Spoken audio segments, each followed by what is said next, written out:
Mateus capítulo 11, versículo 28. Palavras de Jesus, assim diz Jesus: vinde a mim, todos vós que estáis cansados e sobrecarregados. Qual é a alternativa de Jesus? E eu vos tomai sobre vós o meu jugo e aprendei de mim, porque sou manso e humilde de coração, e encontrareis descanso para as vossas almas. Quando nós observamos o ministério de Jesus, quando nós atentamos para o ministério do Senhor Jesus, nós enxergamos algumas particularidades, alguns critérios, e a palavra critério está corroborada para um parâmetro que nós intitulamos de lei. Haja vista que o Evangelho, em todo o seu bojo espiritual, é composto de leis. Nós estamos em um país, e eu vou parabolizar a fim de não ser penalizado, mas nós estamos em um país onde a lei está frouxa. Estamos vivendo em uma pátria onde a epígrafe da bandeira da República Federativa do Brasil não faz jus. Ordem e progresso. O que antecede o progresso? A ordem. Mas como esta ordem está em desenvolvimento? Como esta ordem está em evidência? Quais são os parâmetros desta ordem? Os parâmetros desta ordem não são parâmetros que coadunam com a fé, com a espiritualidade, com o sagrado. Estamos vivendo uma fase no mundo onde as profecias bíblicas estão convergindo para a dessacralização do sagrado.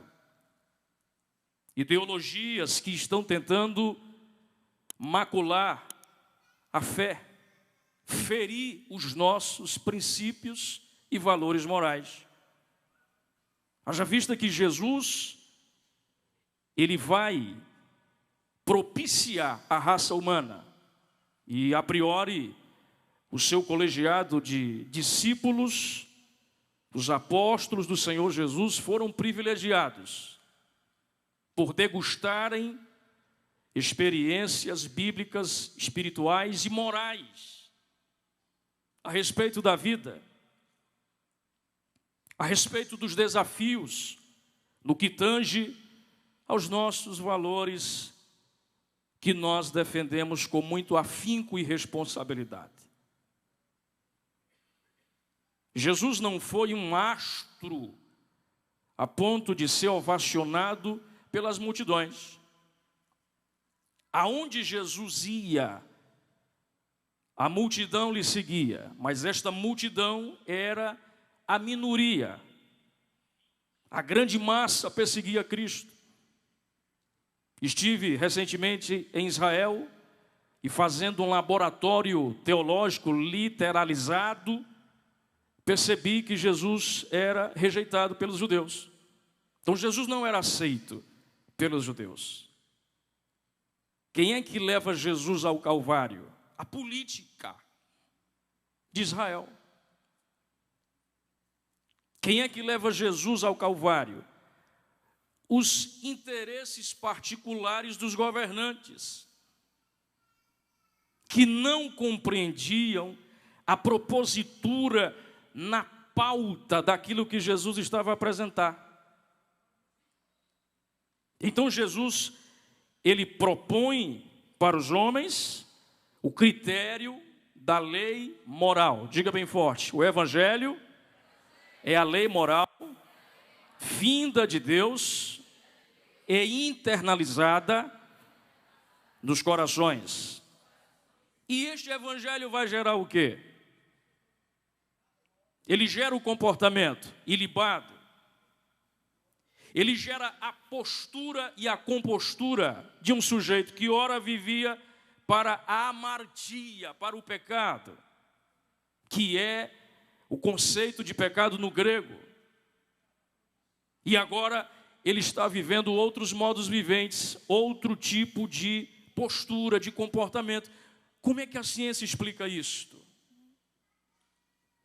Quem é que consegue transformar um cachaceiro, um prostituto, um bandido, um traficante de drogas em um pregador do Evangelho?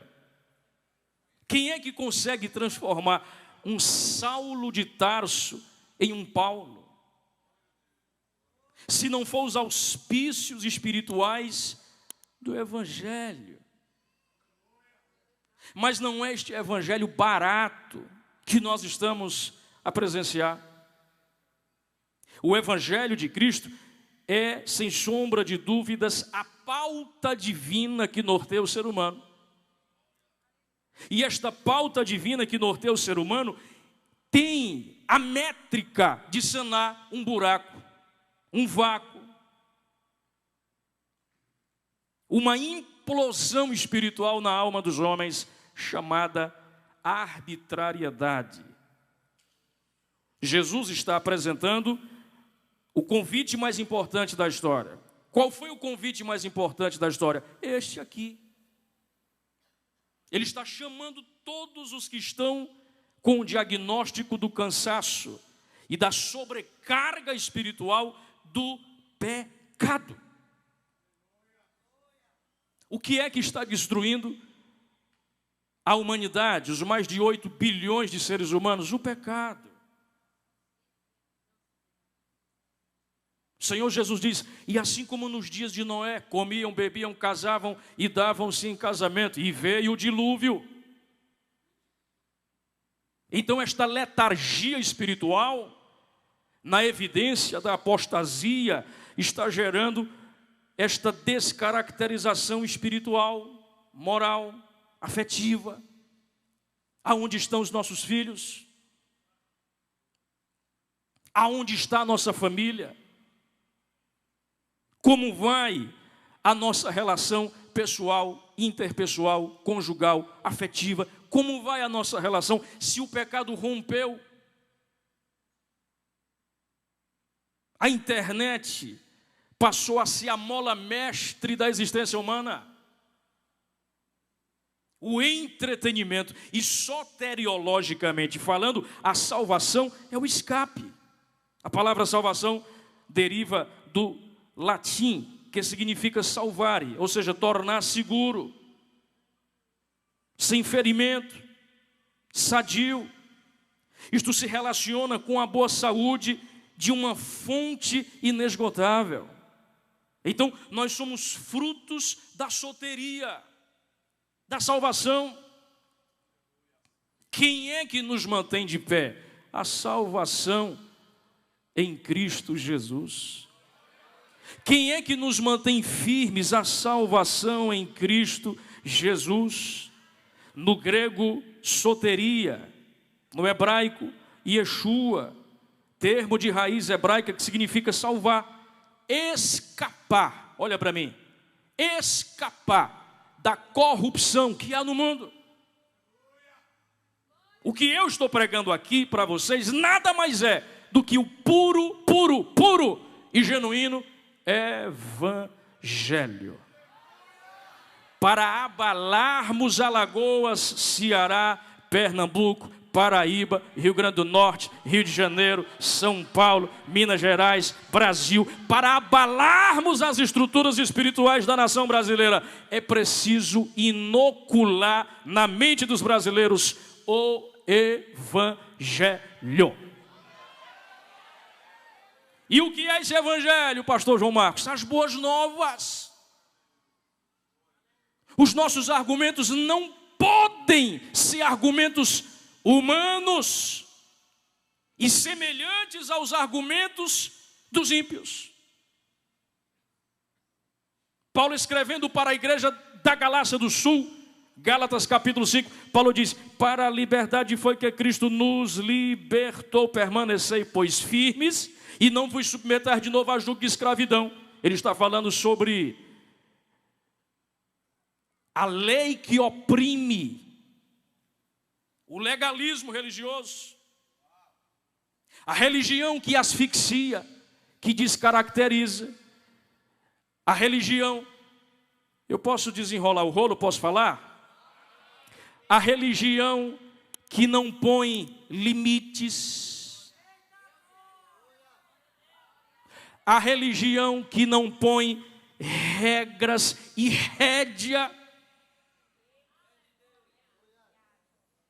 porque ninguém nasce e sai feito desembestado, correndo, como se a vida filosoficamente fosse um conto de fadas. A vida tem sofrimento, a vida tem dores, a vida tem problemas, a vida tem provações, a vida tem dificuldades, mas com Jesus a tempestade vem, mas o barco não afunda, a luta vem, mas a gente passa por cima da luta, o problema vem, mas temos graça para superá-lo. Não se enfrenta um inimigo sem entendimento. Olha para mim, nós estamos diante de um inimigo, que eu não posso falar, eu não vou prejudicar o pastor, eu estou na mídia. Nós estamos diante de um inimigo, e pela falta do conhecimento, o povo perece. 22 e 29 de Mateus, estou pregando a Bíblia na pauta. 22 e 29 de Mateus, Jesus diz: errais, não conhecendo as Escrituras e nem o poder de Deus. A falta do entendimento e da sabedoria espiritual faz a gente comer lixo, faz a gente ouvir o que não é para ouvir. Mas Paulo diz que todas as coisas me são lícitas, sim, mas o versículo não para por aí. Ele diz: mas nem tudo me convém. Eu posso beber cachaça? Pode. Eu posso terminar o culto aqui na Adebrais Alagoas e ir para uma zona de prostituição? Vá, meu filho. Você está liberado. Deus é o maior democrático da história. Deus não impõe ninguém. Ele não é ditador. Estou jogando aí. Deus não impõe ninguém. Ele não é ditador. Davi, você pecou, eu pequei. O que foi que você fez? Eu adulterei, eu matei, fui um pai omisso. Eu deixei de ir para a guerra. A missão que tu me destes era a guerra. Eu não fui. Eu fiquei no palácio dormindo. Acordei, ainda com sonolência, mas quando eu vou para a janela, eu vejo uma mulher despida tomando banho. Aí eu ceguei, cometi um adultério, um escândalo, que pela percepção humana, Davi era para ser julgado, e jamais um homem poderia conceituar Davi como o homem segundo o coração de Deus. Vai entender Deus? Davi vomita e Deus diz: eu te recebo, eu te recebo, eu te recebo, Enquanto você não der glória a Deus, eu vou ficar aqui recebendo. Eu te recebo. Deus é pai. Acaso pode um filho ou uma mãe esquecer-se, rejeitar um filho que ainda mama, de sorte que não se compadeça do filho do seu ventre? Mas ainda que esta viesse a se esquecer dele, diz a Bíblia lá em Isaías: eu todavia não me esquecerei de ti. O amor de Deus transcende o amor materno. Agora olha para mim, faz silêncio e ouça. Se a soteriologia é o estudo da salvação humana, a palavra é formada por dois termos gregos, que significa salvação. Martin Lloyd Jones, ele diz: o desviado é um homem que, por causa da relação que teve com Deus, nunca pôde desfrutar bem qualquer John Blachard, um grande teólogo, diz: a apostasia nunca começa com uma forte explosão, começa de modo silencioso, vagaroso, sutil e insidioso. O pecado é quase que imperceptível, inclusive ele é subjetivo, inclusive ele surge pela concupiscência dos olhos. Se os teus olhos forem bons, o teu corpo estará aonde? Na luz. Se os teus olhos forem maus, o teu corpo estará onde? Nas trevas. São as janelas da alma. Ló está saindo de Sodoma com a família. A mulher olha para trás. Esta expressão olhou para trás traz a conotação teológica de conformismo e apego às coisas materiais. Transforma-se em uma estátua de sal. A salvação é uma elaboração divina, me tornando não isento dos problemas, mas capaz de enfrentá-los. Se alguém está me entendendo aqui, diga amém. William Gurnall, ele diz: ninguém mergulha tão profundamente no inferno como aqueles que chegaram mais perto do céu, visto que caem de maior altura. A vida espiritual, nos dias em que nós estamos vivendo, ela precisa ser vivida na sua integralidade. Eu não posso viver a vida espiritual no culto. O culto é litúrgico, o culto é passageiro, o culto é momentâneo, o culto tem prazo para terminar. Mas o pós-culto, como é que funciona? Uma mulher no Ceará chegou para o meu pai e disse: pastor, o senhor não tem noção da providência que Deus me deu. Qual foi a providência que Deus te deu? Eu cheguei em casa, lá em casa está só a graça. A geladeira está fazendo greve. Está todo mundo passando privação. Aí eu disse assim: Deus manda o almoço porque acabou, foi tudo. Quando eu chego com os meninos do colégio, na calçada da minha casa tinha uma cesta bonita com frutas, um sapo morto e um frango. Glória a Deus, porque não foi tu. Ela pega o sapo, joga no lixo e diz: Deus mandou o almoço. Os meninos saíram correndo e disseram: a mamãe está doida. Vai comer despacho. Colocou o frango na mesa, lavou as frutas, orou, comeu.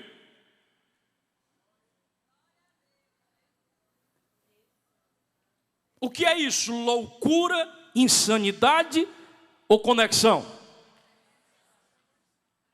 Isto é loucura ou comunhão? Porque Desculpe eu falar, eu sou a 4ª geração de pastores na minha família, mas eu sou de um tempo que os crentes oravam. Eu preguei numa vigília, a igreja estava super lotada e o pastor disse: chegou o momento de orar. Aí eu me ajoelhei, graças a Deus, eu estou numa vigília, eu vou orar. Eita, como é bom orar. Deus eterno, Pai santo e justo. E comecei a orar agradecendo. A gente começa a orar agradecendo. Primeiro agradece para depois receber. E enquanto eu estava agradecendo, aí a Bíblia diz que a gente tem que orar e vigiar. Então eu abri só um olho. Aí quando eu abri só um olho, eu vi todo mundo sentado, só eu orando. Aí eu disse: oxe, só eu estou orando, o que foi que aconteceu? O joelho dói. Como diz lá no Ceará, o espinhaço começa a incomodar. Porque não há uma intimidade, um hábito com a oração. 1/3 da vida de Jesus foi em oração. Jesus orava. Orai sem cessar. Tu, porém, quando orares, entra no teu quarto, fecha a porta, ora a teu Pai em secreto, e Ele que te vê em secreto te recompensará publicamente. Só recebe quem ora, só sente a presença de Deus no culto quem ora, só glorifica quem ora, só entende a Bíblia quem ora, só está preparado para subir quem ora. A oração é o oxigênio da alma do crente. Nós não estamos orando, por isso estamos murmurando, reclamando e nos maldizendo. E a salvação passa por esta conexão com Deus. Jesus diz: vinde a mim todos os que estáis cansados. O que é esse cansaço? Primeiro, é a exaustão espiritual. O ato ou efeito de exaurir-se é o esgotamento, a prostração, o descaimento, a estafa, a fadiga, a inércia, o torpor, a indolência. Nós estamos indolentes, exaustos. Olha a luta do vosso pastor, fazendo um evento espiritual de quase 10 dias.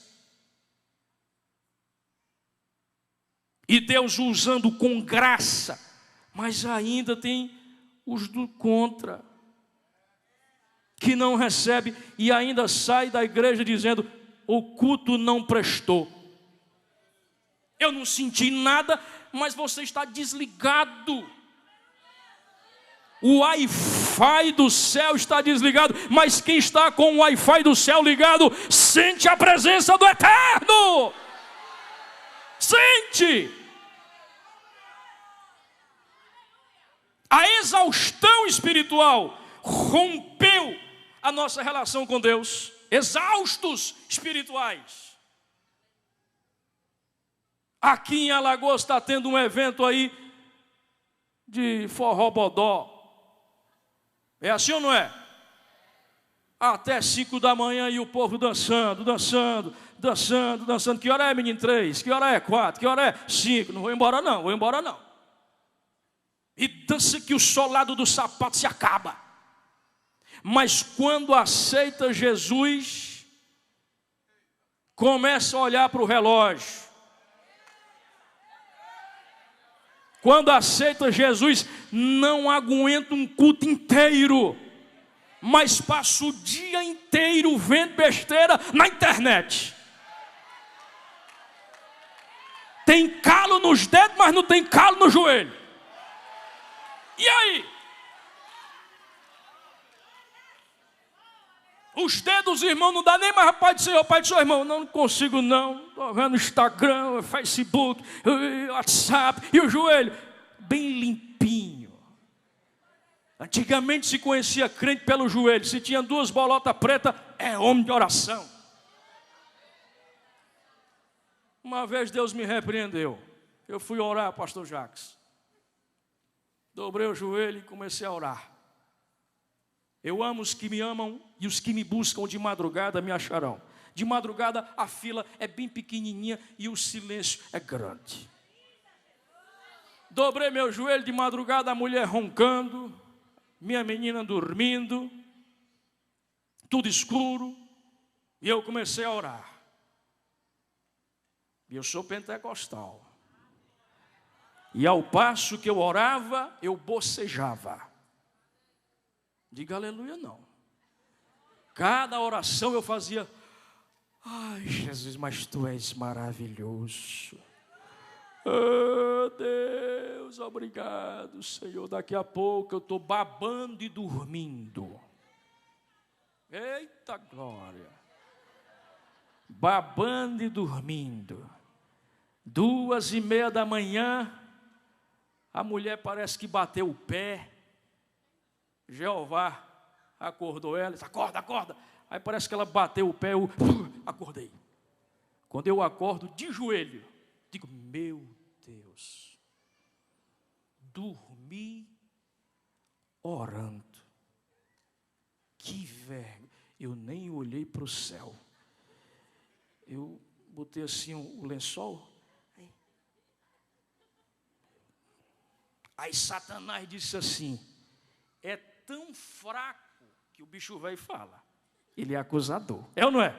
Ele disse: é tão fraco que nem para orar serve. Irmão, atingiu no frontal.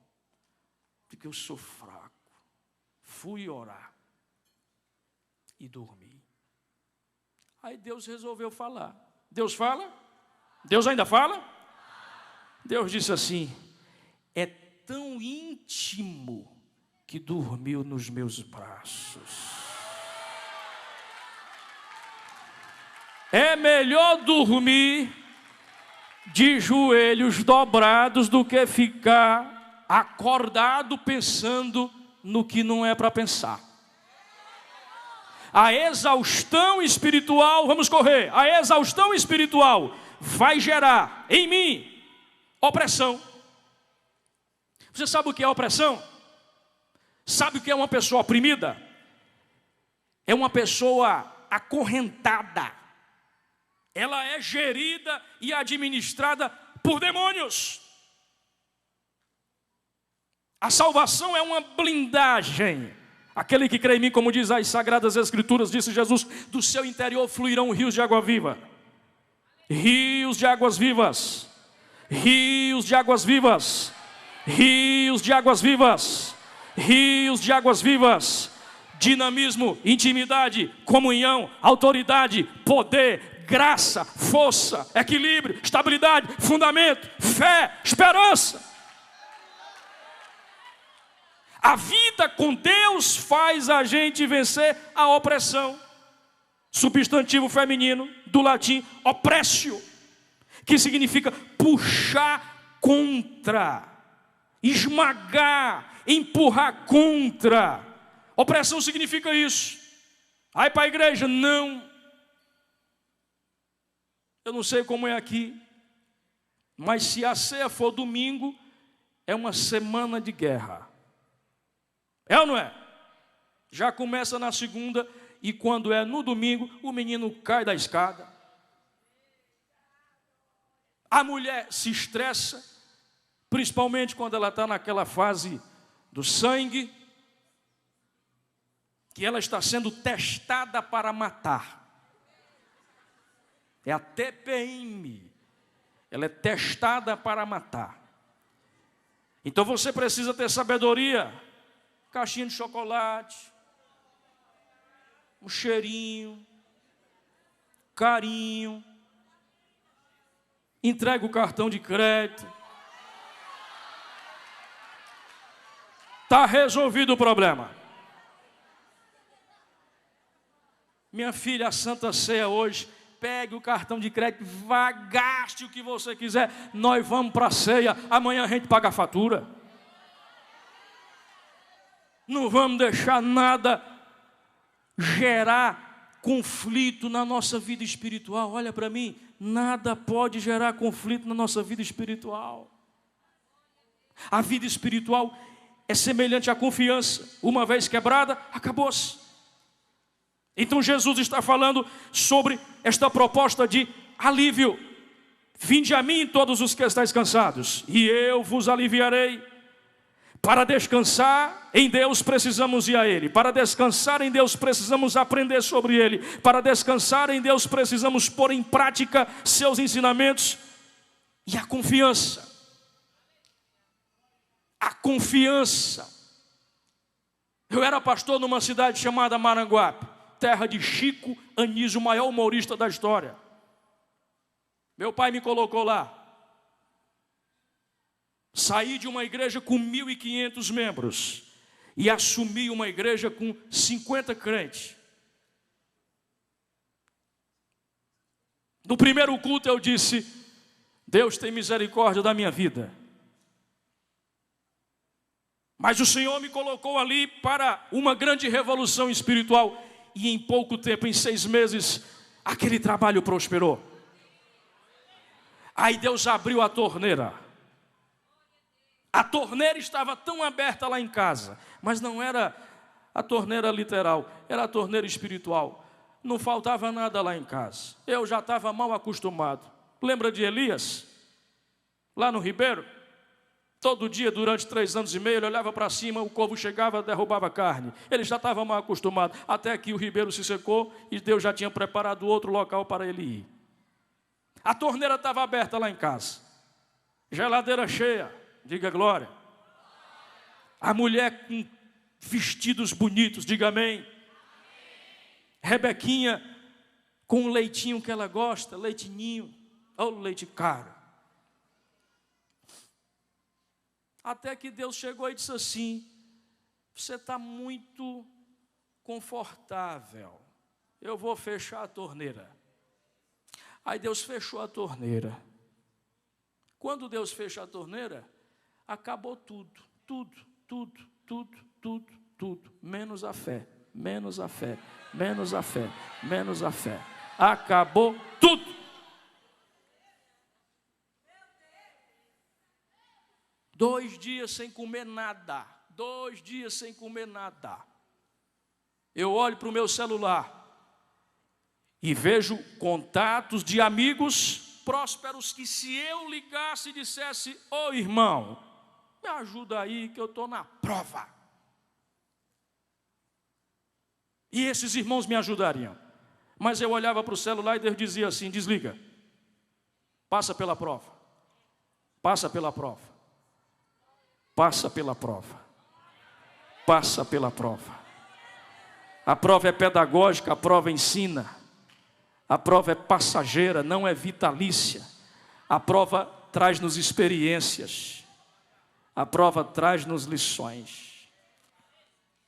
Mas chegou um momento em que minha menina chegou para mim e disse: papai, eu estou com fome. E naquele dia, pastor Jacques, foi como uma faca no meu coração. Eu disse: minha filha, vá dormir com sua mãe. Amanhã de manhã, Deus vai mandar. Ela subiu com Juliana. A gente morava num condomínio fechado, casa muito boa, e tudo passando fome. Quando elas subiram, eu fui para o quarto do profeta, cama, mesa, cadeira e candeeiro, e comecei a orar. Mas a minha oração era reclamando: de que Jesus tem misericórdia, sou a 4ª geração de pastores na minha família. A minha vida é te servir. A minha filha me pediu comida e eu não tinha. Me ajuda. Eu não vou dizer para ninguém. Tem misericórdia da minha vida. Eu falei ou não falei? Pronto, eu falei. 5 da manhã, eu já dormindo, o interfone tocou. Digo: meu Deus, com fome, provado, e alguém morreu. Porque uma ligação 5 da manhã, ou é morte ou é cobrança. Quando eu atendo o telefone, o porteiro diz: pastor, porteiro do condomínio, chegou. Aí eu, voando, disse: chegou o quê, homem? 5 horas da manhã, tu me acordou? O que foi que chegou? As compras que o senhor pediu. Eu?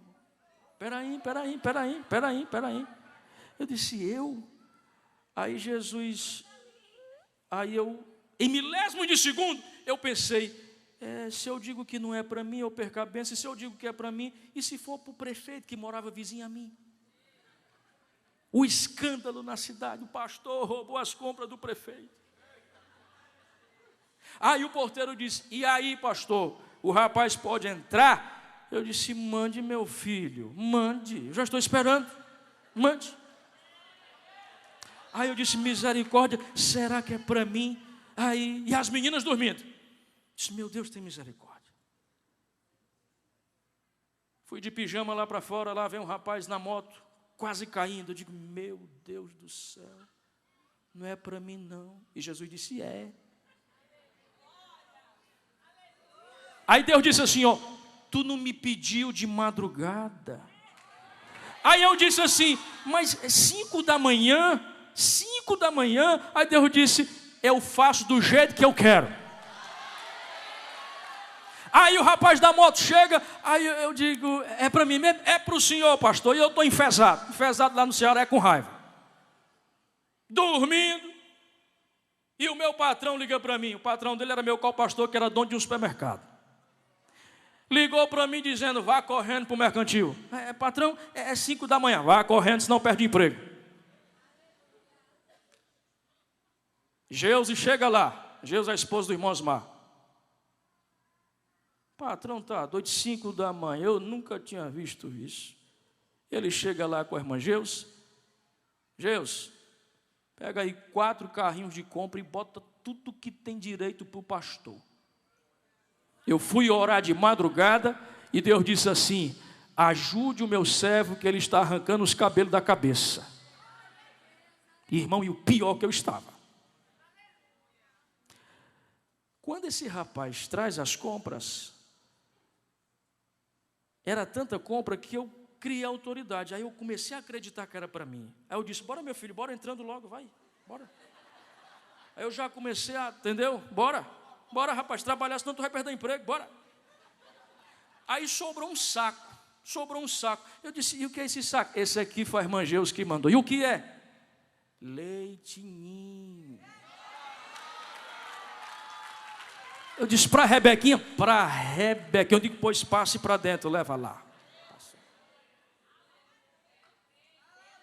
5h20, 5h25, eu sou cozinheiro, fiz o café,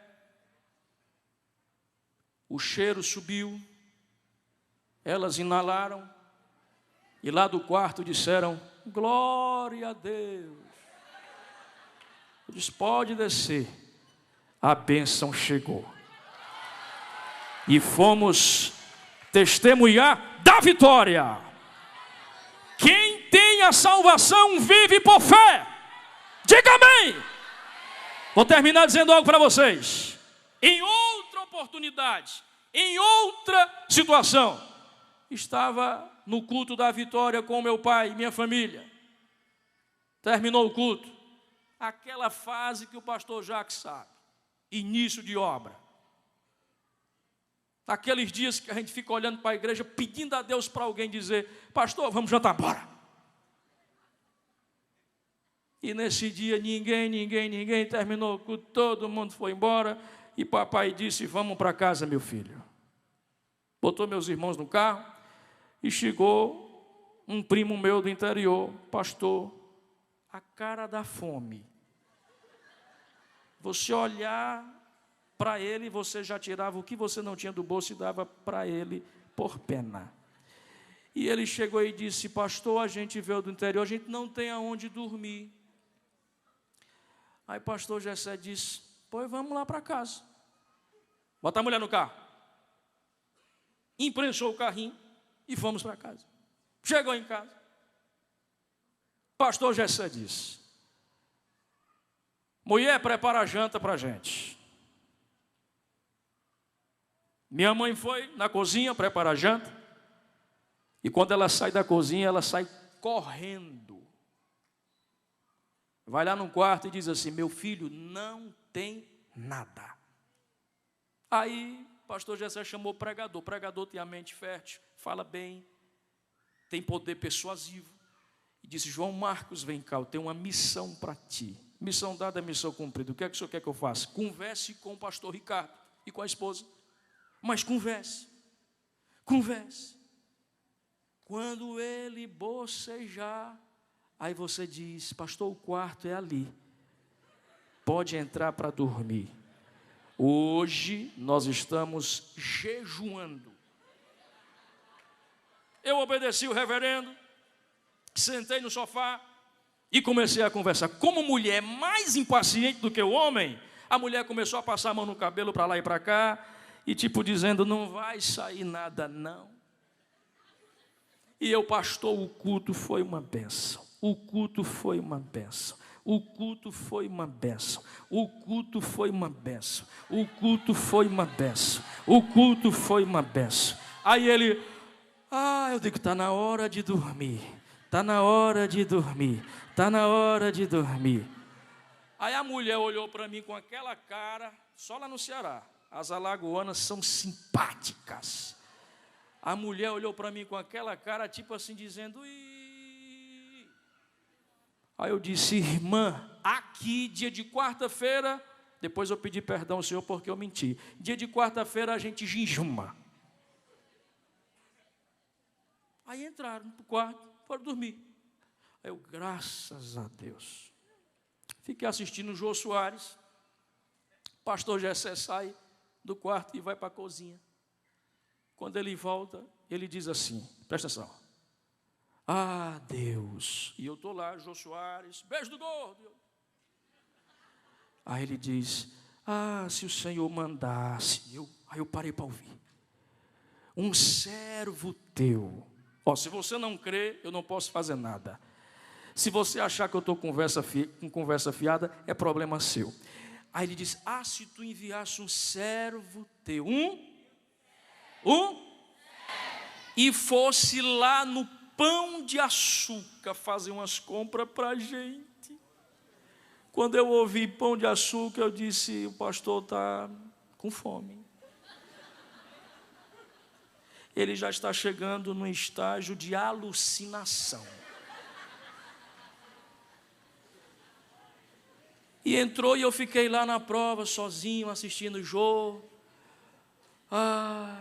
00:30. Tudo com fome. Alguém gritou lá na rua, pastor! Aí eu tenho uma facilidade de decorar fisionomia e timbre. Aí disse de novo, abre aqui, pastor. Quando eu ouço a voz, eu disse, não é verdade. O crente que mais fala, aqui em casa, 00:30, a gente com fome, misericórdia. Eu vou fingir que dormi. E ele, pastor, Aí ele disse, da próxima vez, eu disse, da próxima vez? Peça mais cedo, meu irmão. Quando eu ouço esta frase, peça mais cedo, eu disse, que homem de Deus. Cadê a chave da casa? Cadê a chave? Achei a chave, mas era um molho de chave. E eu não conseguia abrir a porta e eu dizia, vai embora não. E ele disse, eu vou esperar, foi Deus que mandou. Eu disse, eu sei. Consegui abrir o portão. O portão era daquele de alumínio que você empurra ele, e eu abri o portão, e o portão, pá! Eu disse, servo de Deus, a casa é tua, entra. Ele disse, eu estava em casa para dormir. Irmão, é só quem é espiritual. E ouvi a voz de Deus dizendo, vai no Pão de Açúcar fazer umas compras para o meu servo. Quem crê que este Deus ainda existe, ainda tem poder para fazer, e está aqui, fica de pé, dá um pulo dessa cadeira aí, dá glória a Deus. Tarabacandalabassuri candarai. Quem quer receber a virtude do Espírito Santo? Quem quer receber? Quem quer receber? Quem quer receber? Quem crê no Deus da providência? Quem crê no Deus da providência? Quem crê que Deus supre as nossas necessidades? Levanta a mão aí e dá um brado de glórias a Deus. Eu tenho 5 minutos. Olha para mim. Eu tenho 5 minutos. Todas as pessoas que não são batizadas com o Espírito Santo, todas, se ajoelha aqui à frente. Se ajoelha aqui à frente. Todas que não são batizadas com o Espírito Santo, se ajoelha aqui à frente, tocando no altar. Tocando no altar.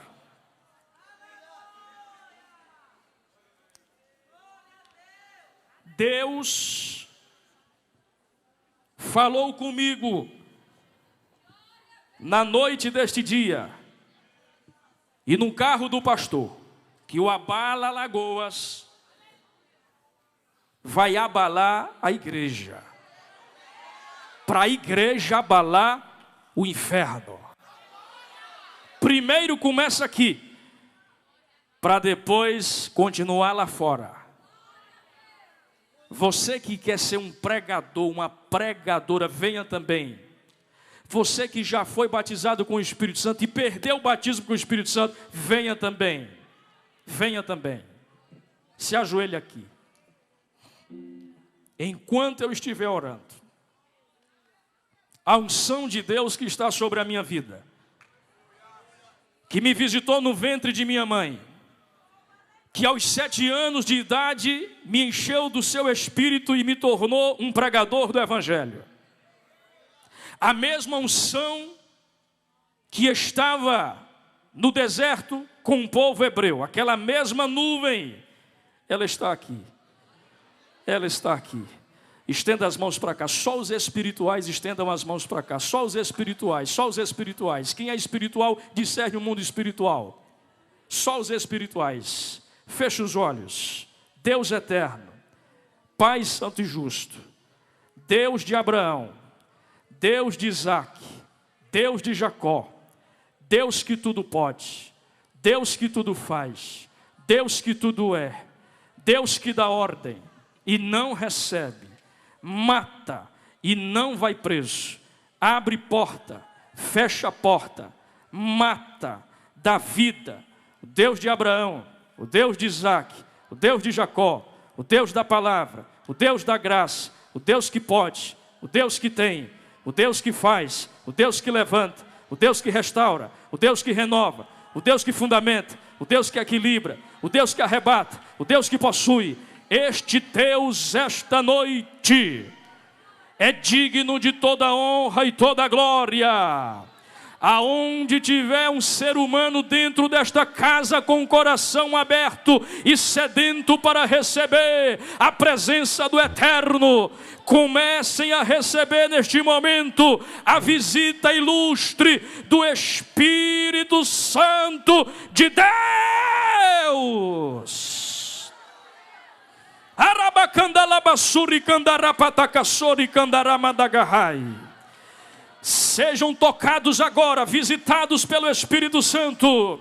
A igreja que vai subir não é a igreja formalista, não é a igreja intelectual. A igreja que vai subir é a igreja das lágrimas, é a igreja do glória a Deus e do aleluia, é a igreja fervorosa, é a igreja da sarça, é a igreja de Atos. Vai dando glória, vai dando glória, vai dando glória. Eu quero pedir que só o pastor Jacques fique em cima do altar. Todos os pastores venham aqui à frente e ponham as mãos sobre estas pessoas que estão ajoelhadas. O avivamento de Deus está aqui. A presença de Deus está aqui. A glória de Deus está aqui. O Espírito Santo de Deus visita o estado de Alagoas na noite deste dia, dizendo que Ele escolheu a voz.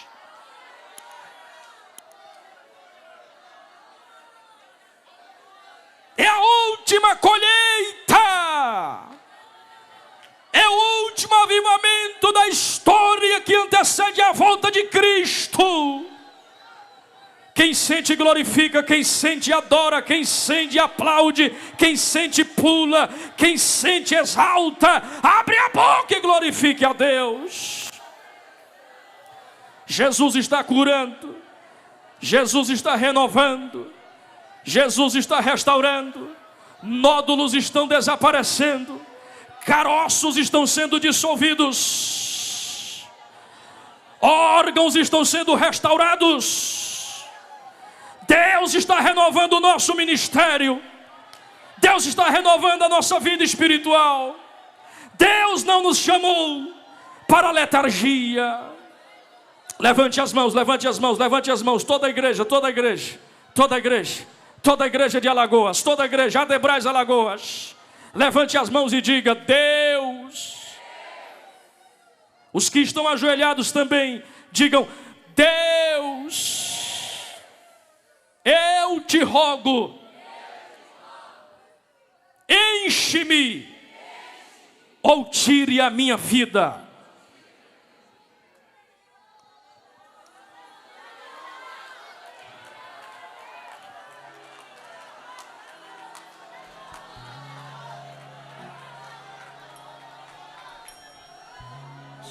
Olha aí, olha aí, olha aí, olha aí, olha aí, olha aí, olha aí.